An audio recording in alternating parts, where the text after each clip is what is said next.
വരുന്ന 17-ാം തീയതി ശനിയാഴ്ച നമുക്ക് റജബിന്റെ നോമ്പ് വരാൻ പോവുകയാണ്. 27 ഖുർആനിലുണ്ട്. സുബ്ഹാനല്ലദീ യസ്ആ ഇലൽ മസ്ജിദിൽ അഖ്സാ.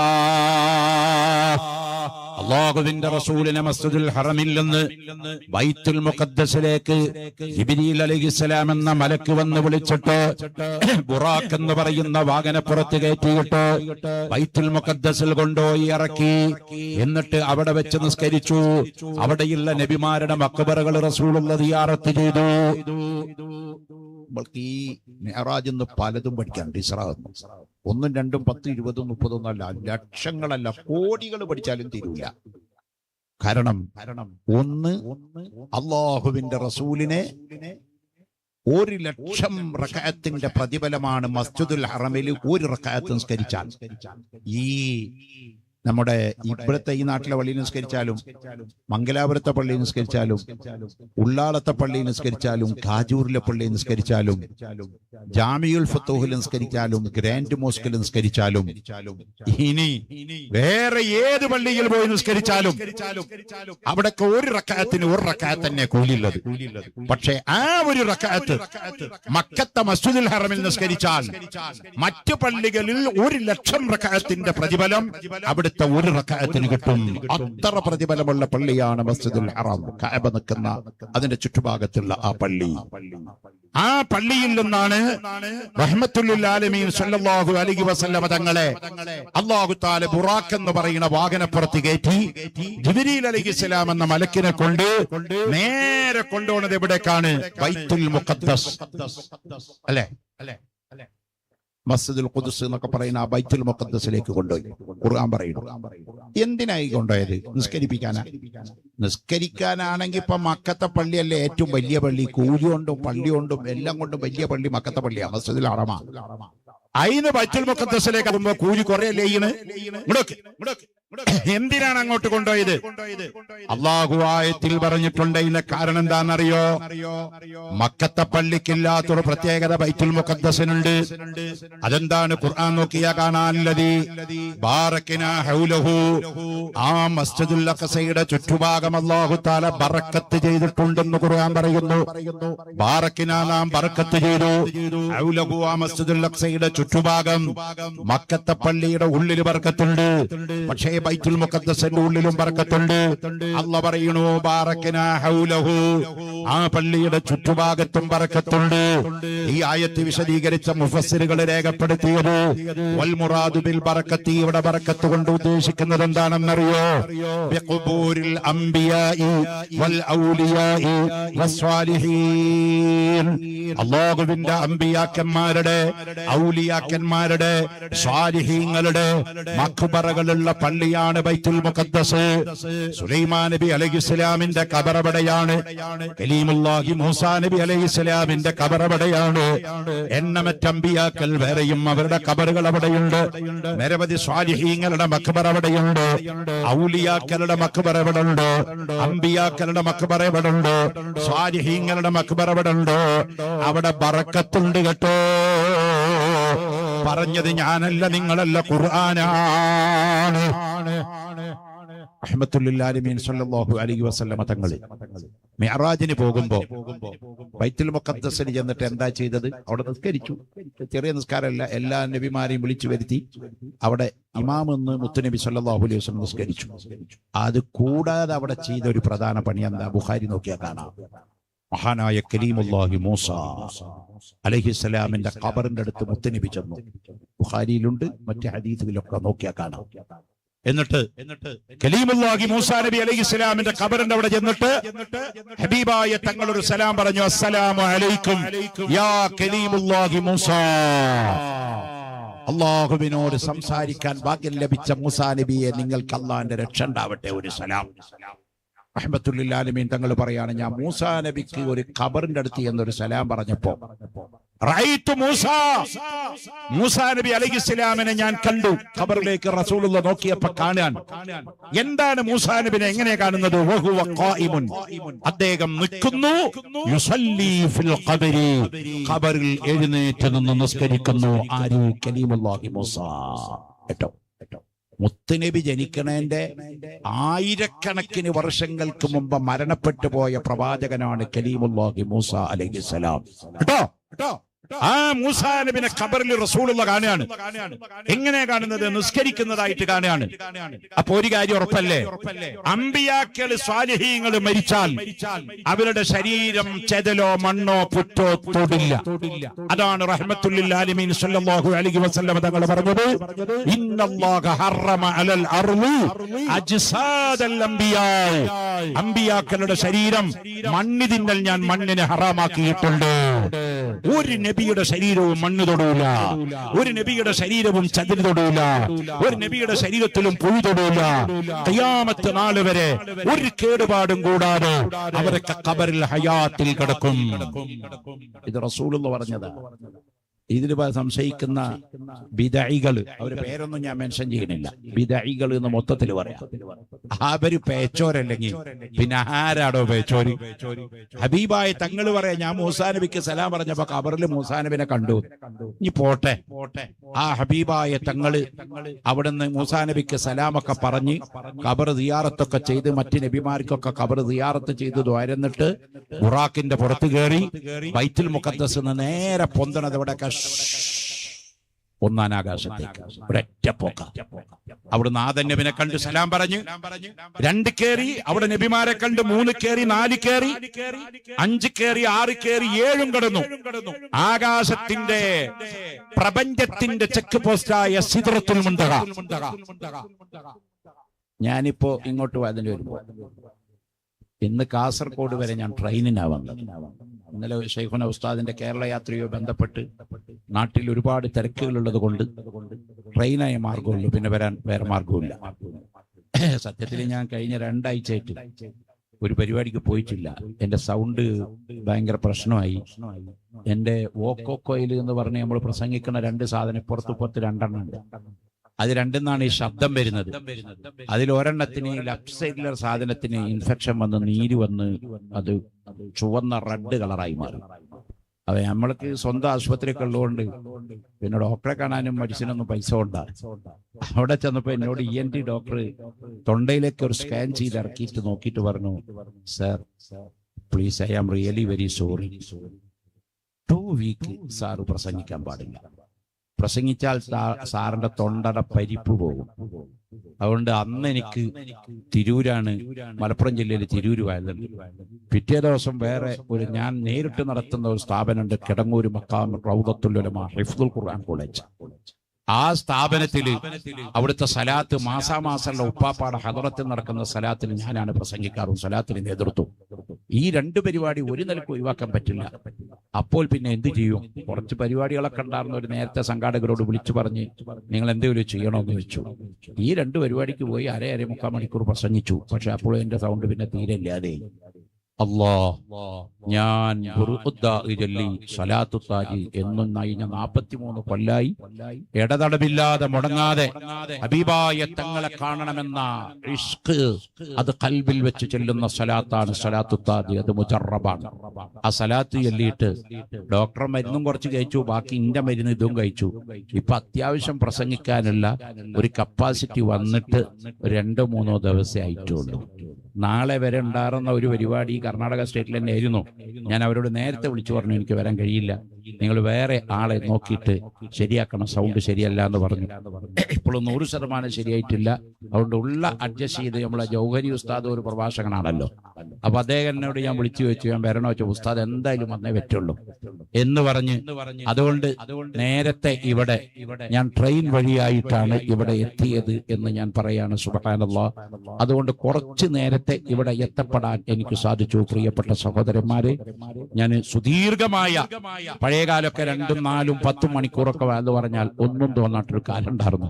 ഇപ്പൊ ഇങ്ങോട്ട് വന്ന് അവിടെ ഇരുന്നപ്പോ തന്നെ ഒരു കുട്ടി ഇതിനോട് കർണാടക സ്റ്റേറ്റിലെ ഇവിടുത്തെ SSFന്റെ പ്രവർത്തകന ഓൻ വന്ന് പറഞ്ഞു, ഉസ്താദേ ഇവിടെ 10 മണി വരെ മൈക്ക് പെർമിഷൻ ഉള്ളൂ, അതുകൊണ്ട് വേഗം തുടങ്ങണം. കാരണം ഞാൻ പറഞ്ഞൊന്ന് കിടന്നതാ. നമ്മുടെ എന്റെ പുറകെ പോയി ഒരു ചായയും വെള്ളമൊക്കെ കുടിക്കുമെന്ന് പറഞ്ഞു 5 മിനിറ്റ് കെടുക്കുക. അപ്പൊ ഞാൻ പറഞ്ഞു, മോനെ അത് കർണാടകയിലെ വിധിയല്ല, സുപ്രീം കോടതിയുടെ വിധിയാ. കാരണം ഞാൻ കഴിഞ്ഞ 12 കൊല്ലം കേരള സ്റ്റേറ്റ് ബാക്ക്വേർഡ് ക്ലാസ് കമ്മീഷന്റെ ഒരു ജഡ്ജിയുടെ പോസ്റ്റിൽ ഇരുന്ന ഒരാളാണ്. അപ്പൊ അത്യാവശ്യം കോടതി വിധികളും അതിന്റെ റഫറൻസും മുതാലഅത്തും ഒക്കെ എനിക്ക് കുറെയൊക്കെ കാണാതെ 12 കൊല്ലം ഒരു ജുഡീഷ്യറിയുടെ ഭാഗമായി കേരള സ്റ്റേറ്റിലിരുന്ന ഒരു പണ്ഡിതനാണ് ഞാൻ. അപ്പൊ എനിക്ക് അതിന്റെ റൂൾസ് ആൻഡ് റെഗുലേഷൻസ് ഒക്കെ എനിക്കറിയാം. ഞാൻ പറഞ്ഞത് ഇവിടെ മാത്രമല്ല, കേരളത്തിലും അങ്ങനെ തന്നെയാണ്, അത് ഇനി ആന്ധ്രയിൽ പോയാലും അങ്ങനെ തന്നെയാണ്, അത് മഹാരാഷ്ട്രയിലും അങ്ങനെ. കാരണം സുപ്രീം കോടതി വിധിയാണ്, അത് ഓൾ ഇന്ത്യയിൽ അത് അങ്ങനെയൊക്കെ തന്നെയാണ്. അപ്പൊ അതുകൊണ്ട് മാക്സിമം നേരത്തെ ഞാൻ നിർത്തും. കാരണം എന്താ വെച്ചാൽ എനിക്ക് തീരെ സുഖമില്ല, പിന്നെ നമ്മളെ റൂൾസും റെഗുലേഷനും ഒക്കെ നമ്മൾ പാലിക്കൽ നിർബന്ധമാണ്. അതുകൊണ്ട് ഞാൻ നിങ്ങളോട് പറയാണ്, മിഅ്റാജ് എന്ന് പറയുന്ന, ഇസ്രായി എന്ന് പറഞ്ഞ ഈ സംഭവത്തെ സംബന്ധിച്ച് എത്ര പറഞ്ഞാലും തീരൂല. റഹ്മത്തുൽ ലിൽ ആലമീൻ സല്ലല്ലാഹു അലൈഹി വസല്ലമ തങ്ങൾ സിദ്റത്തുൽ മുൻതഹ കടന്നു. എന്താണ് ഈ സിദ്റത്തുൽ മുൻതഹ? പ്രപഞ്ചത്തിന്റെ ചെക്ക് പോസ്റ്റ്. അവിടുന്ന് അങ്ങോട്ട് ലോകമില്ല, ലോകം ഭൂമിയില്ല എന്നല്ല പറഞ്ഞിട്ടോ, ലോകം. മാസിവൽ ബാരി, അതാണ് ആലം. അല്ലാത്ത എല്ലാത്തിനും കൂടി പറയുന്ന പേരാണ് ആലം. ഇതൊക്കെ ആകാശം, ഭൂമി, ഗ്രഹങ്ങള്, ഗാലക്സികള്, സൂര്യാകാശം, സൗരാകാശം, ഇതൊക്കെ ആലമിന്റെ ഭാഗമാണ്, അല്ലാത്തതൊക്കെ. അപ്പൊ ആലമിന്റെ ചെക്ക് പോസ്റ്റ് ആണ് ഇത് സിദ്റത്തുൽ മുൻതഹ. അവിടെ എത്തിയപ്പോഴാണ് ജിബ്രീൽ അലൈഹിസ്സലാം എന്ന മലക്ക് പറഞ്ഞത്, നബിയെ ഇനി തങ്ങൾ ഒറ്റക്ക് പോണം, ഇവിടുന്ന് അങ്ങോട്ട് എനിക്ക് കടക്കാൻ പറ്റൂല, പെർമിഷൻ ഇല്ല. അല്ലാഹു ഈ ചെക്ക് പോസ്റ്റിന്റെ അപ്പുറത്ത് ഒരു ചരാചരത്തെയും ഇന്നുവരങ്ങ് കടത്തിയിട്ടില്ല. ജിബ്രീൽ കടന്നിട്ടില്ല, മീകായിൽ കടന്നിട്ടില്ല, അസ്റായീൽ കടന്നിട്ടില്ല, ഒരു മലക്കും കടന്നിട്ടില്ല, ഒരു നബിയും കണ്ടിട്ടില്ല. അവിടെ എത്തിയപ്പോൾ ജിബ്രീൽ പറഞ്ഞു, തങ്ങൾ ഒറ്റക്കങ്ങ് പോണോ? അള്ളാന്റെ റസൂലിന് പേടിയായി. ദുബായി പോകല്ല, അബുദാബി പോകല്ല, അമേരിക്ക പോകല്ല, ഖത്തറിൽ പോകല്ല. അവിടേക്കൊക്കെ വിമാനമുണ്ട്, ഫ്ലൈറ്റ് ഉണ്ട്, സംവിധാനമുണ്ട്, ആളുണ്ട്, അർത്ഥമുണ്ട്. ഒരു ലോകത്തിന്റെ ചെക്ക് പോസ്റ്റ് കടന്നു. അവിടുന്ന് അങ്ങടെ മലക്കുകളില്ല, അവിടുന്ന് അങ്ങടെ ചരാചരങ്ങളില്ല, അള്ളയല്ലാതെ ആരുമില്ല. അങ്ങ് പേടിച്ചു നിൽക്കുമ്പോഴാണ് അള്ള വിളിക്കുന്നത്, യാ റസൂലല്ലാഹ് അനല്ലാഹ്, ഞാൻ അള്ളയാണ്, കടന്നു വരൂ. ഒരു പാട്ടുകാരൻ അതിനെപ്പറ്റി പാടിങ്ങനെ, പെട്ടെന്നതാ കണ്ണിൽ പ്രകാശം ഒന്ന് വെട്ടിത്തിളങ്ങുന്ന സൗദം കണ്ട്, രത്നങ്ങളാൽ കൊത്തി പതിച്ചൊട്ടുണ്ട്, മട്ടിൽ ഉദാമാറാൽ നിർത്തിയിട്ടുണ്ട്. അല്ലാഹുവിന്റെ റസൂല് പേടിച്ചിങ്ങനെ നിൽക്കുമ്പോ അള്ള വിളിക്കുകയാണ്, അനല്ലാഹ്, ഞാൻ അള്ളയാണ്, മുഹമ്മദ് നബിയെ നിങ്ങൾ ഇങ്ങോട്ട് കയറി വരുവോ? അല്ലാഹുവിന്റെ പ്രകാശം മുത്തുനബി സല്ലല്ലാഹു അലൈഹി വസല്ലം തങ്ങൾ കണ്ടു. ആ നബി അങ്ങ് കയറി ചെന്നു. എവിടെയെന്ന് പറയാൻ പറ്റില്ല, ഏതാ സ്ഥലം എന്ന് പറയാൻ പറ്റില്ല, എന്താ അവിടുത്തെ അവസ്ഥ എന്ന് അള്ളാഹ്ക്കും മുത്തുനബിക്കും അല്ലാതെ ഒരാൾക്കും പറയാൻ പറ്റൂല. എല്ലാ മറകളും നീക്കി അല്ലാഹ് മുത്തുനബി സല്ലല്ലാഹു അലൈഹി വസല്ലം തങ്ങൾ അള്ളാനെ കാണാൻ. മോനെ അള്ളാനെ കാണാന്ന് പറയുമ്പോ ഒന്നും പറ്റാത്ത പോലെ വളരെ കൂളായിട്ട് ഇരിക്കാൻ നമ്മളില്ലേ. നമ്മളിപ്പോ സൂര്യനിൽ പോയി അല്ലെങ്കിൽ ചന്ദ്രനിൽ പോയി എന്ന് പറഞ്ഞു, അത് തിരക്കടില്ല കേട്ടോ എന്ന് പറഞ്ഞു. ഈ അള്ളാനെ കാണുക എന്ന് പറയുമ്പോ ഇപ്പൊ എന്താ, ആർക്കൊന്നും തോന്നില്ലേ? നമ്മളൊക്കെ അള്ളഹാനോട് 5 നേരം ചോദിക്കാറില്ലേ, അള്ളാഹ് ഞങ്ങൾക്ക് സ്വർഗം താ, അള്ളാഹുവേ അവിടെ ഹൂറുലിങ്ങളുണ്ട്, അള്ളാഹു അവിടെ ജന്നത്തു അദ്നിൻ തജ്രി മിൻ തഹ്തിഹൽ അൻഹാർ, പുഴകളുണ്ട്. അള്ളാഹു അവിടെ കഅന്നഹുന്നൽ യാഖൂത്ത് വൽ മർജാൻ ലം യത്മിസുന്ന ഇൻസും ഖബലഹും വലാ ജാൻ. അങ്ങനെയുള്ള ഒരുപാട് നിഅമത്തുകളുണ്ട് സ്വർഗ്ഗത്തിൽ. ആ സ്വർഗ്ഗം താ റബ്ബേ നമ്മൾ ചോദിക്കാറുണ്ടല്ലേ. നിങ്ങൾ കേൾക്കണോ, സ്വർഗ്ഗത്തിലെ ഏറ്റവും വലിയ നിഅമത്ത് എന്താ? ഹൂറുലിങ്ങളാണോ? ജന്നാത്തു അദ്നിൻ തജ്രി മിൻ തഹ്തിഹൽ അൻഹാറാണോ? അല്ല. അവിടെ പാലിന്റെ നദിയുണ്ട്, തേനിന്റെ നദിയുണ്ട്, മറ്റു നദിയുണ്ട്, അതുണ്ട്, ഇതുണ്ട്. ആഗ്രഹിച്ചത് എന്തും നടക്കും സ്വർഗത്തിൽ. നിങ്ങൾക്ക് പറക്കണം എന്ന് വിചാരിക്കണതിന് മുമ്പ് പറക്കും, തിന്നണമെന്ന് വിചാരിക്കണതിന് മുമ്പ് തിന്നും. എന്താണോ ആഗ്രഹം മനസ്സിൽ വിചാരിച്ചാൽ മതി, അപ്പ മുന്നിലെത്തും. അത് ഉണ്ടാക്കൊന്നും വേണ്ട, ഒരു സെക്കൻഡ് വേണ്ട, അപ്പ എത്തും. ആഗ്രഹിച്ചത് എന്തും എന്തും എന്തും. അവിടെ കോടതി ഇല്ല. മോനെ ഇങ്ങോട്ട്, സ്വർഗത്തിൽ കോടതി ഇല്ല കേട്ടോ. സ്വർഗത്തിൽ പോലീസ് സ്റ്റേഷൻ ഇല്ല. സ്വർഗത്തിൽ തല്ലും വായിക്കില്ല. സ്വർഗത്തിൽ ഹസദും കിബറും ഇല്ല. സ്വർഗത്തിൽ മരണമില്ല. സ്വർഗത്തിൽ ജനനമില്ല. സ്വർഗത്തിൽ വയസ്സാവലില്ല. സ്വർഗത്തിൽ രോഗമില്ല. സ്വർഗത്തിൽ അൺഹാപ്പി സന്തോഷക്കേടില്ല. അതാണ് സ്വർഗം. ആ സ്വർഗത്തിൽ കിട്ടുന്ന ഏറ്റവും വലിയ സന്തോഷം എന്താ? നമ്മളൊക്കെ നാളെ സ്വർഗത്തിലെത്തും. അല്ലാഹു തൗഫീഖ് ചെയ്യട്ടെ. ആമീൻ. ഉറക്കെ പറ ആമീൻ. കാരണം അല്ലാഹുവിന്റെ റസൂലിന്റെ ശഫാഅത്തോടുകൂടെ മുത്തനബിയുടെ ഉമ്മത്തിമാരൊക്കെ സ്വർഗത്തിലെത്തും. ശഫാഅത ഹബിലനാ ഫിൽ ഖിയാമത്തി മുസ്ഫിഖൻ വഹിലനാ ഇല്ലാ സയ്യിദി ഖൈറൻ നബിയ സയ്യിദി ഖൈറൻ നബി.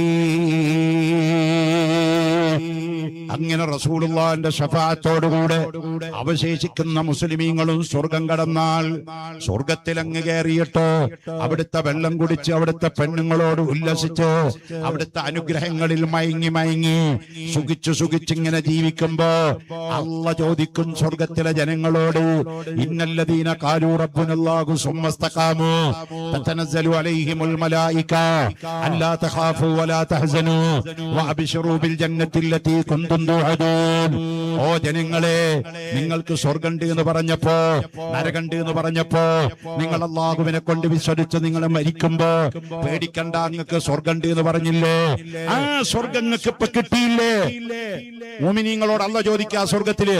മുഅ്മിനീങ്ങൾ പറയും, അല്ലാഹ് കിട്ടി. നിങ്ങൾക്ക് ഹുറുലിങ്ങളില്ലേ? ഉണ്ട് പടച്ചോനെ. കൊട്ടാരങ്ങളില്ലേ? ഉണ്ട് പടച്ചോനെ. ആഗ്രഹിച്ചതൊക്കെ നടക്കണില്ലേ? ഉണ്ട് പടച്ചോനെ.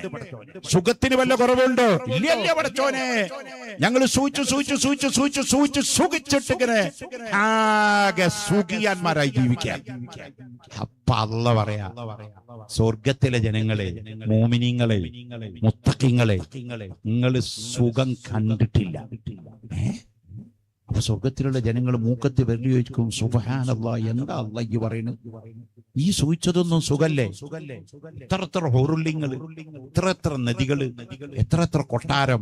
മഹാനായ നബി മുഹമ്മദ് മുസ്തഫ, ഓർക്കപ്പറ മുഹമ്മദ് മുസ്തഫ സല്ലല്ലാഹു അലൈഹി വസല്ലം തങ്ങൾ പറയാ, മിഅ്റാജിന്റെ രാത്രി ഞാൻ സ്വർഗത്തിലൂടെ ഇങ്ങനെ നടന്നു പോകുമ്പോൾ ഒരു വല്ലാത്ത കൊട്ടാരം കണ്ടു.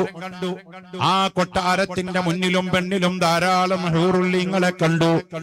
ആ കൊട്ടാരത്തിന്റെ മഹത്വം കണ്ട്, വർണ്ണം കണ്ട്, ആ കൊട്ടാരത്തിന്റെ വലിപ്പം കൊണ്ട്, അതിന്റെ മഹത്വം കണ്ട് ഞാൻ എന്റെ കൂടെയുള്ള മലക്കിനോട് ചോദിച്ചു, ജിബ്രീൽ, അതാരുടെ കൊട്ടാരമാണ്? ആ സമയത്ത് ജിബ്രീൽ പറയാണ്, നബിയെ, അത് തങ്ങളുടെ ഉമ്മത്തിമാരിൽപ്പെട്ട ഒരു മനുഷ്യന്റെ കൊട്ടാരമാണ്. അള്ളാന്റെ റസൂല് പറയാണ്, ഇത്ര വലിയ കൊട്ടാരം അല്ലാഹ് കൊടുത്തത് ആർക്കാണ്? എനിക്ക് അവരോട് വല്ലാത്ത അസൂയ തോന്നുകയാണ്. ഈ കൊട്ടാരത്തിന്റെ മഹത്വം കണ്ടുകൊണ്ട് ഇതാരുടെ കൊട്ടാരമാണെന്ന് ചോദിച്ചപ്പോ ജിബ്രീൽ എന്ന മലക്ക് പറയാണ്, തങ്ങളെ, അത് തങ്ങളുടെ ഉമ്മത്തിമാരിൽപ്പെട്ട തങ്ങളുടെ ശിഷ്യന്മാരിൽ രണ്ടാമനായ ഉമർ ഇബ്നുൽ ഖത്താബിന്റെ കൊട്ടാരമാണ്. ഉമർ ഇബ്നുൽ ഖത്താബ് റളിയല്ലാഹു അൻഹു. ആ പേര് പറയുന്നിടത്ത് ശൈത്താൻ വരികയില്ലെന്ന് ഖാല റസൂലുള്ളാഹ്. ഉമർ ഇബ്നുൽ ഖത്താബിന്റെ പേര് പറയുന്നിടത്ത് ശൈത്താൻ വരില്ല. അത്ര പേടിയാ ഉമറിനെ കേട്ടോ. നിങ്ങൾക്ക് വല്ല ആളുടെ മേലിൽ ശൈത്താണ്ടോ എന്നറിയാൻ ഞാൻ ഈ പറയുന്ന ബേറ്റിയല്ല, കുട്ടികളൊക്കെ പഠിച്ചു. ശൈത്താണ്ടോന്ന് ഈ ബൈത്താജല്ല, ആ അപ്പ ശൈത്താൻ ഓടും. ഏതാന്നറിയോ? ഫരീഖൂ ബൈന ഹഖിൻ വബാതിൽ ഖഹറൻ ഖഹറ ഉമർ വലി ഫാറൂഖ് അൻഹു റളിയല്ലാഹ്. ഉമർ ബിൻ ഖത്താബിന്റെ പേര് പറയുന്നിടത്ത് ശൈത്താൻ വരില്ല. ലോകത്തെ വറപ്പിച്ച ഭരണാധികാരിയാണ് ഖലീഫ ഉമറുൽ ഫാറൂഖ്. ഇന്ത്യക്ക് സ്വാതന്ത്ര്യം കിട്ടിയപ്പോഴേ 1947 ആഗസ്റ്റ് 15 അർദ്ധരാത്രി പാതിരാത്രി ഇന്ത്യക്ക് സ്വാതന്ത്ര്യം കിട്ടിയത് കേട്ടോ. ആ സമയത്ത് ഡോക്ടർ BR അംബേദ്കർ, പണ്ഡിറ്റ് ജവഹർലാൽ നെഹ്റു, മഹാത്മാഗാന്ധി തുടങ്ങിയ ആളുകള് ഒരു മീറ്റിംഗ് കൂടിയിട്ട് തീരുമാനിച്ചു, ഇൻഡിപെൻഡൻസ് ആയിരിക്കുന്ന സ്വതന്ത്രമായ ഇന്ത്യക്ക് ഒരു കോൺസ്റ്റിറ്റ്യൂഷൻ, ഭരണഘടന വേണം. ആരുടെ ഭരണഘടന വേണം? അമേരിക്കയുടെ വേണോ, ചൈനയുടെ വേണോ, റഷ്യയുടെ വേണോ, ബ്രിട്ടന്റെ വേണോ, ഇംഗ്ലണ്ടിന്റെ വേണോ, ഓസ്ട്രേലിയയുടെ വേണോ, ആരുടെ വേണം? പലരും പലതും പറഞ്ഞു. പക്ഷേ ഭരണഘടനാ വിദഗ്ധനായ അംബേദ്കർ പറഞ്ഞു, നോ, ഇന്ത്യക്ക് ഇന്ത്യയുടേതായ ഒരു ഭരണഘടന മതി, സ്വന്തം എഴുതിണ്ടാക്കുന്ന ഒരു ഭരണഘടന, അല്ലാതെ അമേരിക്കയുടെയും റഷ്യയുടെയും ചൈനയുടേതും വേണ്ട. നെഹ്റു പറഞ്ഞു, പാശ്ചാത്യ രാജ്യങ്ങളുടെ ഭരണഘടനയാണ് നല്ലത്. മഹാത്മാഗാന്ധി ഒന്നും വേണ്ടിയില്ല. അപ്പൊ കൂടെ ഇരിക്കുന്നവർ ചോദിച്ചു, ബാപ്പുജി, മഹാത്മാഗാന്ധിയുടെ ഓമന പേരാണ് ബാപ്പുജി, എന്താ അങ്ങൊന്നും മിണ്ടാത്തത് ചോദിച്ചു. അപ്പൊ ഗാന്ധി ഒന്ന് ചിരിച്ചിട്ട് പറഞ്ഞു, എന്റെ മനസ്സിൽ ഒരാളുടെ പേരാണുള്ളത്, അത് ഞാൻ പറഞ്ഞാ നിങ്ങക്ക് വിഷമാവോ? അംബേദ്കർ പറഞ്ഞു, sir tell me sir, sir പറയൂ. നെഹ്റു പറഞ്ഞു, സാറ് പറയൂ, ഞങ്ങൾക്കൊരു വിഷമില്ല. അപ്പൊ ഗാന്ധി പറഞ്ഞു, ഇന്ത്യക്ക് വേണ്ടത് ഖലീഫ ഉമറിന്റെ ഭരണമാണ്. ആരാ പറഞ്ഞത്? ഗാന്ധി. ആ ഗാന്ധി ആരായിരുന്നു? രാമഭക്തനായിരുന്നു. നാഥുറാം വിനായക് ഗോഡ്സെയുടെ വെടിയേറ്റുകൊണ്ട് ഡൽഹിയിലെ ബിർള മന്ദിരത്തിന്റെ ഉമ്മറത്ത് പടഞ്ഞു മരിക്കുമ്പോ ഗാന്ധി അവസാനം പറഞ്ഞത് ശ്രീറാം ശ്രീറാം എന്ന് പറഞ്ഞ് മരിച്ച ആളാണ് മഹാത്മാഗാന്ധി. ഗാന്ധി മുസ്ലിമിനെതിരല്ല, ഗാന്ധി ക്രിസ്ത്യാനിക്കെതിരല്ല, ഗാന്ധി ഒരു മതത്തിനും എതിരല്ല. രാമന്റെ ഭക്തനാകുമ്പോൾ മറ്റുള്ളവർക്കെതിരാകേണ്ട കാര്യം എന്തിരിക്കുന്നു? ഗാന്ധി രാമഭക്തനാണ്. മരിക്കുമ്പോ, വെടിയേറ്റ് മരിക്കുമ്പോ പറഞ്ഞത് ശ്രീറാം ശ്രീറാം ശ്രീറാം 3 വിളി വിളിച്ചിട്ടാ ഗാന്ധി മരിച്ചുപോയത്. ആ ഗാന്ധി പറയാൻ, എനിക്ക് ഇന്ത്യയിൽ ഒരാളുടെ ഭരണം വേണമെന്നാണ് ആഗ്രഹം. ആരാണ് ആ വ്യക്തി എന്നറിയോ? ഖലീഫ ഉമർ ബിനുൽ ഖത്താബ്. ചില്ലറക്കാരനല്ല. മുത്തുനബി പറഞ്ഞു, ഉമറിനെ പറ്റി പറഞ്ഞ ഹദീസ് കേട്ടോ, ലൗകാന ബഅദി നബിയ്യുൻ ലകാന ഉമർ ബിനുൽ ഖത്താബ് ഇദ് ലാ നബിയ്യ ബഅദി അന ഖാതിമുൽ അംബിയാഇ വൽ മുർസലീൻ. എന്റെ ശേഷം ഒരു നബി ഉണ്ടാകുമായിരുന്നുവെങ്കിൽ അത് ഖത്താബിന്റെ മകൻ നബിയാവേണ്ടതാണ്. നബിയാവാനുള്ള എല്ലാ യോഗ്യതയും എന്റെ സമുദായത്തിലുള്ള ഏക വ്യക്തി ഉമർ ബിനുൽ ഖത്താബാണ്. പക്ഷേ അവസാനത്തെ നബി ഞാനാണ്. എന്റെ ശേഷം നബി ഇല്ല. ഉണ്ടാകുമായിരുന്നുവെങ്കിൽ അത് ഉമർ ബിനുൽ ഖത്താബ് തങ്ങളാകുമായിരുന്നു. അത്ര വലിയ ബുദ്ധിമാൻ, അത്ര വലിയ ധീരശാലി, അത്ര വലിയ ഭരണാധികാരി, ലോകം കണ്ട ദിഷണാശാലി, അതാണ് ഉമർ ബിനുൽ ഖത്താബ്. അതാണ് തങ്ങൾ പറഞ്ഞത്, ഉമറിന്റെ നാവിലൂടെ സത്യമല്ലാത്തൊരു വാചകം പുറത്തേക്ക് വരില്ല കേട്ടോ. അതെ, ആ ഉമർ ബിനുൽ ഖത്താബ് റളിയല്ലാഹു അൻഹുവിന്റെ പേര് കേൾക്കുമ്പോ നമ്മൾ മിണ്ടാതിരിക്കാൻ പറ്റുമോ? ശൈത്താൻ വരില്ല മോനെ, ഏത് ശൈത്താനും ഓടും. ഫാരിഖു ബൈന ഹഖ്ഖിൻ വബാതിലിൻ ഖഖറൻ ഖഖറ ഉമർ വലി ഫാറൂഖുല്ലാഹ് അൻഹു റളിയല്ലാഹു. ആ ഉമർ ബിനുൽ ഖത്താബ് റളിയല്ലാഹു അൻഹുവിന്റെ പിൻഗാമികളാണ് നമ്മൾ. പ്രിയപ്പെട്ടവരെ, ഇസ്ലാമിക ചരിത്രം വായിച്ചു നോക്കിയാൽ ഒരുപാട് പറയാനുണ്ട്. ഞാൻ പറഞ്ഞ വിഷയത്തിലേക്ക് പോകാം. ഉമർ ബിനുൽ ഖത്താബിന്റെ കൊട്ടാരമാണതെന്ന് പറഞ്ഞപ്പോ മുത്തനബി പറയാണ്, മിഅ്റാജൊക്കെ കഴിഞ്ഞു വന്നിട്ട് അള്ളാന്റെ റസൂല് സഹാബത്തിന്റെ കൂടെ ഇരിക്കുമ്പോ ഈ ചരിത്രം പറഞ്ഞിട്ട് പറയാണ്, ആ ഉമറിന്റെ കൊട്ടാരം കണ്ടപ്പോ, ഉമറേ, എനിക്ക് തന്നോട് കുറച്ച് അസൂയ തോന്നിപ്പോയി കേട്ടോ. ഇത്ര വലിയ കൊട്ടാരമാണോ ഉമറിന് അല്ലാഹ് കൊടുക്കുന്നത് എന്നറിഞ്ഞപ്പോ എനിക്ക് വല്ലാത്തൊരു ഒരു സന്തോഷം ഉണ്ടായി, സ്വൽപ്പ അസൂയയും തോന്നി. ഉമർ ഇബ്നു ഖത്താബ് തങ്ങൾ അവിടെ നിന്ന് എഴുന്നേറ്റ് വന്ന് ഹബീബായ തങ്ങളുടെ രണ്ട് കൈയും ചേർത്ത് പിടിച്ചിട്ട് പൊട്ടിക്കരഞ്ഞിട്ട് പറയാണ്, ഹബീബ ഉമ്മീ ഫിദാഉൻ ലക യാ റസൂലല്ലാഹ്, എന്റെ ബാപ്പയും ഉമ്മയും അങ്ങക്ക് തന്നു നബിയേ, എനിക്ക് ആ സ്വർഗം വേണ്ട നബിയേ, അത് തങ്ങളെടുത്തോ. പാവപ്പെട്ട ഉമറിനെന്തിനാണ് റസൂലുള്ളാഹിന്റെ താഴ്ഭാഗത്തൊരു സീറ്റ് മതി, ആ സ്വർഗം തങ്ങളെടുത്തോ എന്ന് പറഞ്ഞപ്പോ മുത്തുനബി കണ്ണിലങ്ങ് വെള്ളം നിറച്ച് തുടച്ചിട്ട് പറയാണ്, ഉമറേ ഞാനൊരു തമാശ പറഞ്ഞതല്ലേ, എന്റെ പ്രിയപ്പെട്ട ശിഷ്യന്റെ സ്വർഗം കണ്ടിട്ട് എനിക്ക് അസൂയല്ല തോന്നുന്നത്, വല്ലാത്ത മഹബ്ബത്താണ്, ഞാനൊരു തമാശ പറഞ്ഞതല്ലേ. ഉമർ ഇബ്നുൽ ഖത്താബ് റളിയല്ലാഹു അൻഹുവിന്റെ സ്വർഗത്തെ സംബന്ധിച്ച് ഹബീബായ തങ്ങൾ പറഞ്ഞിട്ടുണ്ട്. അപ്പൊ സ്വർഗം എന്ന് പറഞ്ഞാ ചില്ലറല്ല. വലിയ വീട് എന്ന് പറഞ്ഞാൽ ഞാൻ ഇപ്പോ കർണാടകയിലെ ഏറ്റവും വലിയ വീട് ആരെയും എനിക്കറിയില്ല. കേരളത്തിലെ ഒരു മുതലാളി, എന്നെ മുതലാളി എന്ന് ഞാൻ പറയുന്നില്ല, അത് പറഞ്ഞാൽ ബുദ്ധിമുട്ടുണ്ട്. കേരളത്തിലൊരു മുതലാളിയുടെ വീട് 85,000 സ്ക്വയർ ഫീറ്റാ കണ്ടത്. 1000, 2000, 3000, 10000, 15000, 25,000 അല്ല, 85,000 സ്ക്വയർ ഫീറ്റ് ഒരു വീട്. വലിയ മുതലാളി. എന്നാ ഇന്ത്യയിലെ ഏറ്റവും വലിയൊരു മുതലാളി ഉണ്ട്, അയാളുടെ പേര് ഞാൻ പറയുന്നില്ല, അതൊക്കെ പുലിവാലാണ്. ഇപ്പൊ ബുഖാരി മുസ്ലിമിലുള്ളതൊന്നല്ല കേട്ടോ, മലയാള മനോരമയിലും ചന്ദ്രികയിലും സിറാജിലും സുപ്രഭാതത്തിലൊക്കെ വരുന്ന ന്യൂസാ. അല്ലാതെ ബുഖാരിയിലും മുസ്ലിമിലും വന്ന ഏത് കിതാബിലായി എവിടെയുള്ളത് ഇബാറത്തോടെ ചോദിച്ചൊന്നും വരരുത് കേട്ടോ. ഒരു മുതലാളിയാണ്, ഇന്ത്യ രാജ്യത്തെ ഏറ്റവും വലിയ മുതലാളിയുടെ വീട് ഡൽഹിയിലുണ്ട്. 650 ബെഡ്റൂം ഉണ്ട് അയാൾക്ക്. 175 കക്കൂസ് റൂം ഉണ്ട് അതില്, ബാത്റൂം. ഒരാളുടെ വീടിന്റെ കഥയെ പറഞ്ഞത്. 650 ബെഡ്റൂം, 175 കക്കൂസൊക്കെ ഉള്ള ഒരു വീട്. ലോകത്തിലെ ഏറ്റവും വലിയ കോടീശ്വരനായ ബ്രൂണോ സുൽത്താൻ എന്ന് പറഞ്ഞ ഒരു രാജാവുണ്ട്. അയാളെ അടുത്ത സമയത്ത് പത്രത്തിലൊക്കെ വന്നു, അയാള് 2 പോണ ക്ലോസറ്റ് സ്വർണ്ണ. മൂപ്പര് മൂത്രമൊഴിക്കണം, 2 പോകില്ല, 1ഉം 2ഉം വിടുന്ന സാധനം ഉണ്ടല്ലോ, അത് മുഴുവൻ സ്വർണ്ണ. കയ്യകനെ ടൈപ്പ് സ്വർണ്ണ. അയാളെ എല്ലാം സ്വർണ്ണാണ്. ആകെ സ്വർണം കൊണ്ടൊരു മായം തീർത്ത കോടീശ്വരന്മാര് ലോകത്തുണ്ട് കേട്ടോ. എന്നാ സ്വർഗം ഇതൊന്നല്ല, അതിന്റെ അപ്പുറത്താണ് സ്വർഗം കിടക്കുന്നത്. ഉമർ ഇബ്നുൽ ഖത്താബ് റളിയല്ലാഹു അൻഹുവിന്റെ അവസ്ഥ അതാണെങ്കിൽ അമ്പിയാക്കളുടെ അവസ്ഥ എന്താ, റഹ്മത്തുൽ ലിൽ ആലമീൻ തങ്ങളുടെ അവസ്ഥ എന്താ? ആ സ്വർഗത്തിൽ ഇങ്ങനെ കിടന്ന് വിലസി സന്തോഷിച്ചിട്ടിരിക്കും. അല്ലാഹ് പറയാ, മുഅ്മിനീങ്ങളെ നിങ്ങൾക്ക് ഇനി വല്ലതും കുറവുണ്ടോ? അപ്പാ മോമിനിങ്ങൾ പറയും, പടച്ചോനെ ഞങ്ങൾ ചിന്തിക്കാൻ പോലും പറ്റാത്തതാ ഞങ്ങൾക്ക് കിട്ടിയിരിക്കുന്നത്. ഞങ്ങൾക്ക് സുഖിച്ചു സുഖം കൊണ്ട് അങ്ങട് വീപ്പ് മുട്ടിയിരിക്കുക.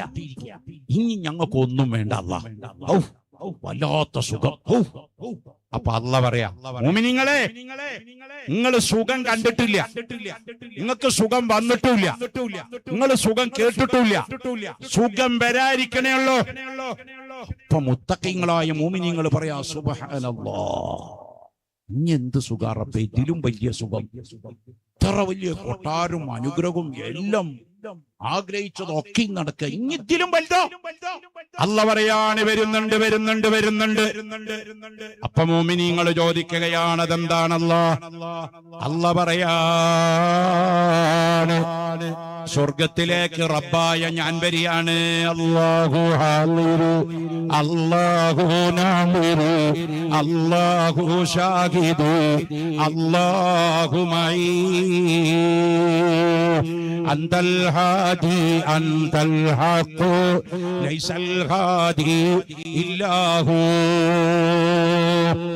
അല്ലാഹ് വരികയാണ് സ്വർഗത്തിലേക്ക് നേർക്ക് നേരെ. സ്വർഗത്തിലുള്ള കണ്ണി ഈ കണ്ണല്ല, സ്വർഗത്തിലുള്ള കൈ ഈ കൈയല്ല, സ്വർഗത്തിലുള്ള പല്ല് ഈ പല്ലല്ല, സ്വർഗത്തിലുള്ള ശരീരം ഈ ശരീരമേ അല്ല. ഈ ശരീരം കൊണ്ട് അള്ളാനെ കാണാൻ പറ്റൂല, ഈ കണ്ണുകൊണ്ട് കാണാൻ പറ്റൂല, ഈ ചെവി കൊണ്ട് കേൾക്കാൻ പറ്റൂല, ഈ മൂക്ക് കൊണ്ട് അനുഭവിച്ചറിയാൻ പറ്റൂല, ഈ ഹൃദയം കൊണ്ട് മനസ്സിലാക്കാനും പറ്റൂല. അതുകൊണ്ട് സ്വർഗത്തിൽ കടന്നാൽ ആള് വേറെയാവും കേട്ടോ. റഹ്മത്തുൽ ലിൽ ആലമീൻ നബി മുഹമ്മദ് മുസ്തഫ, പറയാം മുഹമ്മദ് മുസ്തഫ. ഇന്ന് സ്വർഗാവട്ടെ വാല് നമുക്ക് ജയസം സന്തോഷിച്ച് ചിരിച്ചു പോകാം, എന്നും കരഞ്ഞു പോകല്ലേ. നരകം എന്ന് പറഞ്ഞിട്ട് എന്നുള്ളൊരു വാചന. ഇപ്പൊ എന്നോടൊരാൾ ചോദിച്ചു, സക്കാഫി ഇങ്ങടെ വയലിൽ ആകെ നരകവും കബറും മനുഷ്യരുള്ളല്ലോ, സുഖം ഒന്നൊക്കെ ചോദിച്ചു. അപ്പൊ ഇസ്ലാം നരകം പറഞ്ഞിട്ടുണ്ടെങ്കിൽ അതിന്റെ അപ്പുറത്ത് അതിലും വലിയ സ്വർഗം പറഞ്ഞിട്ടുണ്ട്, അനുഗ്രഹങ്ങൾ വേറെയും പറഞ്ഞിട്ടുണ്ട്. നന്നാവേണ്ട ഒരാൾക്ക് സ്വർഗം കേട്ടാലും നന്നാവാലോ. ഇത്രയും നേമത്തുണ്ടെങ്കിൽ പഠിച്ചോനെ, പിന്നെ ഞാൻ എന്തിനാ ഈ നക്കാപ്പിച്ചട പിന്നാലെ പോണ്, ഇക്ക് സ്വർഗം മതിയല്ലോ എന്ന് ചിന്തിച്ചൂടെ? അതുകൊണ്ട് ഇന്ന് സ്വർഗത്തിലൂടെ ആവട്ടെ നമ്മുടെ യാത്ര. റഹ്മത്തുൽ ആലമീൻ നബി മുഹമ്മദ് മുസ്തഫ സല്ലല്ലാഹു അലൈഹി വസല്ലമ തങ്ങൾ പറയാണ്, അല്ലാഹു പറയാണ്, ഓഹോ മുഅ്മിനീങ്ങളെ, ഞാനിതാ സ്വർഗത്തിലേക്ക് വരാൻ പോകുകയാണ്. സ്വർഗത്തിന്റെ കവാടങ്ങളൊക്കെ തുറക്കപ്പെട്ടു, എന്തെന്നില്ലാത്ത സുഗന്ധം സ്വർഗത്തിലേക്ക് അടിച്ചു വീശുകയാണ്. സ്വർഗത്തിലുള്ള ജനങ്ങളുടെ മുമ്പിലേക്ക് അല്ലാഹ് നേർക്ക് നേരെ വരൂ. അതൊക്കെ കാണാനുള്ള തൗഫീഖ് അല്ലാഹ് നമുക്ക് തരട്ടെ. അതാണ് അള്ളാഹിന്റെ ലിഖാഇനെ കാണുക എന്ന് പറയുന്നത് കേട്ടോ.